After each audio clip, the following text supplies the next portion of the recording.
Hello, I'm Vivian McGrath from beingunbeatable.com, and in this video I'm going to be talking about no boundaries and the impact no boundaries can have on your life. Those of you who watch my channel and videos regularly will know that I've actually already done a video on this, but the video froze after about a minute. So I did say I was going to redo this video. So here it is. So it'll also prove to you that I don't script anything. I just talk off the top of my head from my knowledge that's in there and my experience. So it won't quite be the same, but at least you'll know I'm authentic and I don't read from a script. Boundaries are really, really important because they tell people, other people, how to treat you.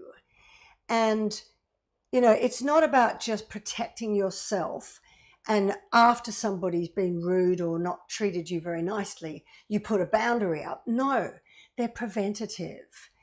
They're there to protect you from being badly treated in the first place. You know, because weak boundaries are almost like having a sign on your forehead that says, come and bully me. My boundaries are easy to be pushed down. Come and bully me. Strong boundaries, on the other hand, people can detect.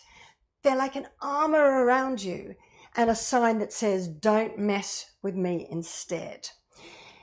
And one of my followers, one of my lovely Unbeatable community, said, I know I need to set stronger boundaries, but I just don't know how. So in this video, I'm going to tell you how to do that. Only you know what your boundaries are. And you might not even know you have any until somebody crosses them. And then you feel that really sick feeling in your stomach. You feel angry. Why didn't I stand up for myself and say something? Why did I let them just push me around like that? You know, that often happens in the workplace or if somebody is being a bit of a bully. So, you know, I was like that when I was younger. You know, I met the man who ended up almost taking my life, my ex. And when I first met him, he was charming, he was lovely. But after a while, he started to test my boundaries, just push a little and show me some unacceptable behavior to see whether I would accept it. And when I did, and I didn't walk away when many other people would have, he tried it on again and he pushed again, because that's what happens. Bullies and narcissists will test your boundaries and they will push them. And if they fall down, they'll just push again and they'll try again. And each time the bullying and the abuse will get worse. And that's what happened until ultimately I nearly lost my life.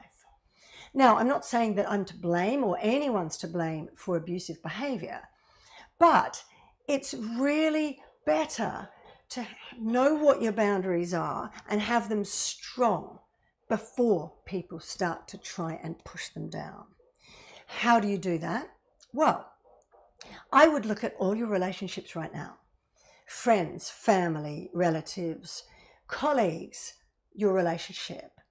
Write down what is acceptable behavior to you and what is unacceptable behavior. What do you feel? You know, think about your core values and what you really believe in. You know, what is acceptable behavior? So for example, if you look at how somebody treats you, what do you deem to be respectful, or what do you deem to be a moment they start to become disrespectful? You might have experienced something like that with somebody in the past. How they treat others, you know, like how they treat others, for example, who are different to them. What's acceptable to you and what you might find racist or homophobic or unacceptable to you. Write these things down so you know what your boundaries are. And then decide what are the red lines.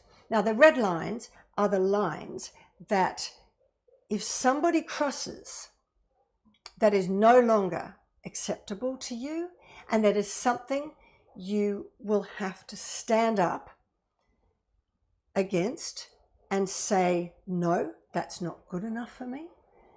And either they'll listen and respect your boundary or not. And if not, you can choose to walk away and disengage. How do you do this? Well, there's 3 different ways that people react when their boundaries are crossed. Only one of them, I would say, is the right way. So you can become really aggressive, lash out, get annoyed and irritated with somebody who crosses your boundary. But then you're stooping to their level. You're as bad as they are. So aggression is not the way to go. You could be passive, react passively. You could stew inside, get really annoyed. But then, do things like just saying yes when you meant to say no, letting them push a boundary, not doing anything about it, being passive, letting them roll over you, and then feeling really upset and hurt and annoyed at yourself later on. That's not a great reaction either, because passivity, is that a word? Responding passively means you internalize all that emotion and you stew, and that's not going to make you feel great either. There's 4 ways. So a third way is being passive aggressive. So you don't call them out for crossing your boundary. Instead, you do things like that are passive but aggressive, like rolling your eyes, sighing heavily, making jokes at their expense that you bring others in as backup to laugh with you against them. That sort of passive-aggressive behavior. And again, that is not adult behavior. It's not healthy behavior either. No, the best way is to ignore all of those. Don't be aggressive. Don't be passive. Don't be passive-aggressive. It's to be assertive. Now, being assertive it's not confrontational. People fear confrontation because they fear it's a battle, but it's not.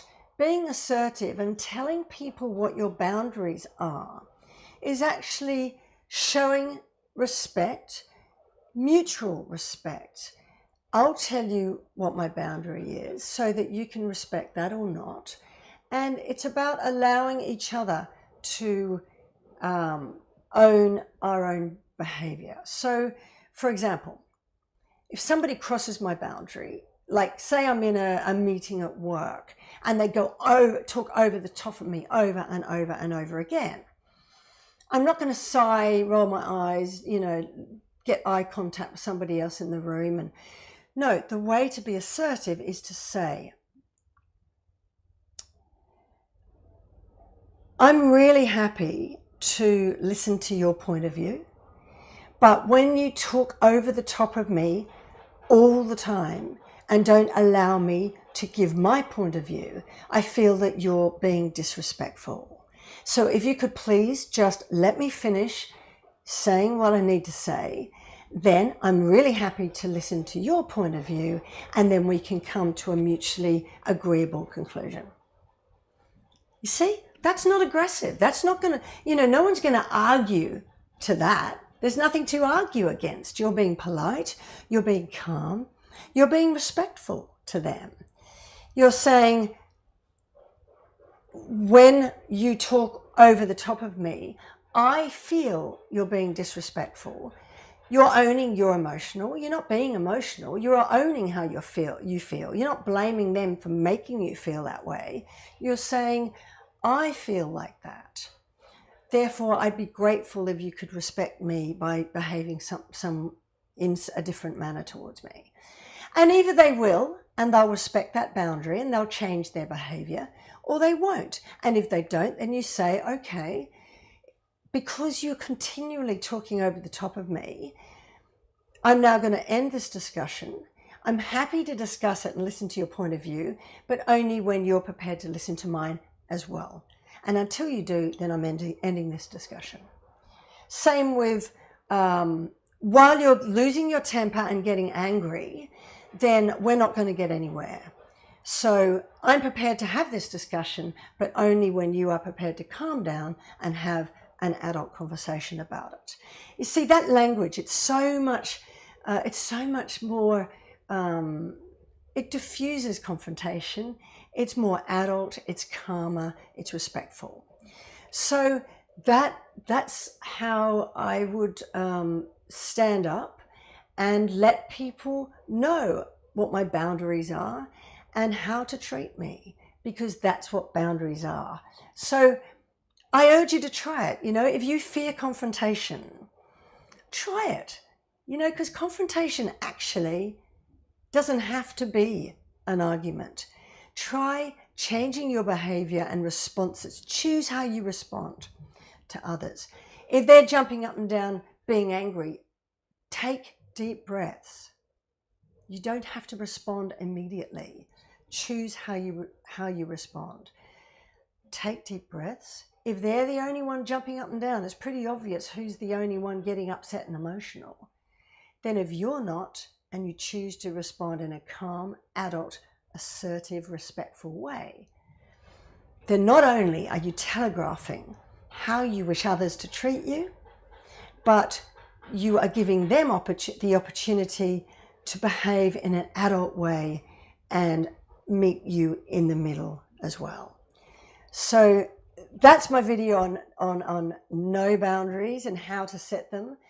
They are really, really crucial, because the more you set healthy, strong boundaries, and the more you stand up assertively and say no when somebody tries to push them down, the better, calmer, and easier your life will become. So I hope that's helped. I'm not sure whether it's the same as the last video I did, but as you can see, I just talk off the top of my head, just from what I've learned over a long period of time. So if that's helpful, please click the like button, subscribe and share, and I'll see you in the next video.